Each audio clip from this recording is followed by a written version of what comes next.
Good morning, my friends. This past week, the violence that we saw here in the U.S. in California, El Paso, and close to home in Dayton, contrasted as I studied and taught this weekend on the end of Romans 12, where Paul teaches the church to be peacemakers, to bless and not to curse, and to not take revenge, and to give your enemy something to eat. And so, in the midst of thinking about senseless violence and evil in our world and death, I was reading stories of Desmond Doss, which the movie Hacksaw Ridge is about, who would die for a cause but wouldn't kill for a cause because of his faith in Jesus, to a pastor in Canada who threw his body on top of a young black woman while a band of neo-Nazis were kicking her on the ground. He throws his body on her and says, if you want to kill her, you'll have to kill me first. To the story of a pastor in Indonesia, when men enter his home and threaten to kill him and his family, he calls his family out and says, I have good news. We're going to go meet Jesus tonight. And he says, but let's treat our guests well while they're here. So make some tea and bring some bread and let's feed them before they send us to meet Jesus. That kind of faith, right? The faith that says even death doesn't get the last word. The belief and the trust in God to be ultimately good. We have enemies. They are sin, they are evil, they are death, but they're powerless before God. And to have that kind of faith and that kind of trust.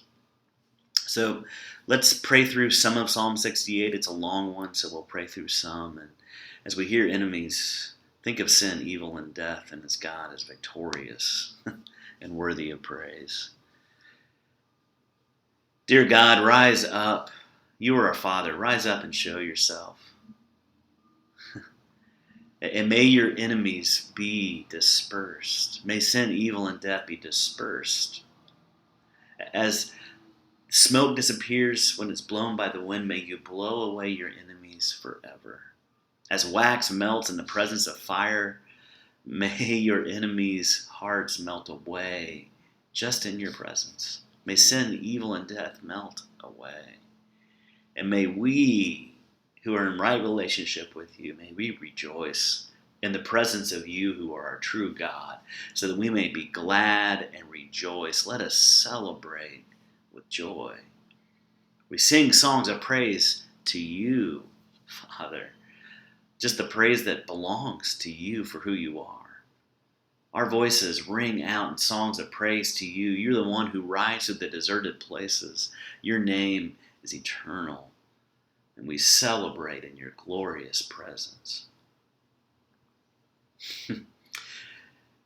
God, you led your enslaved people from Egypt, and you journeyed through the wilderness. You've freed the oppressed before. You've defeated the enemies before. You inhabit sacred space. You're a father to the fatherless, a defender of widows. You make a home for those of us who are alone. You free prisoners, and you lead them into prosperity. God, the whole world trembled. The sky poured down when you freed your people. It poured down at the power of your presence. The presence of you, our true God. You sent a heavy downpour to soak the ground, O God, and you refreshed the land that your people would inherit. It was parched and dry, and you brought rain so that your people, the people that you made a covenant with, people that you love, can make their homes in the land, free from those enemies. And you did so because you're good. You provided for those who were crushed by poverty, God. We know you are the God who delivers, and you deliver us from sin, evil, and death. You are eternal. You're the Lord, the one who saves us from the grip of death.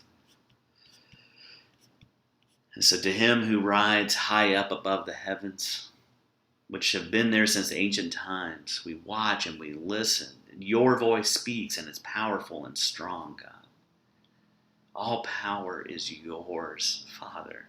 Your royal splendor is clearly seen over us, over your people, and your power courses through the clouds. Oh, Father, our God, you are awesome from the holy place where you dwell.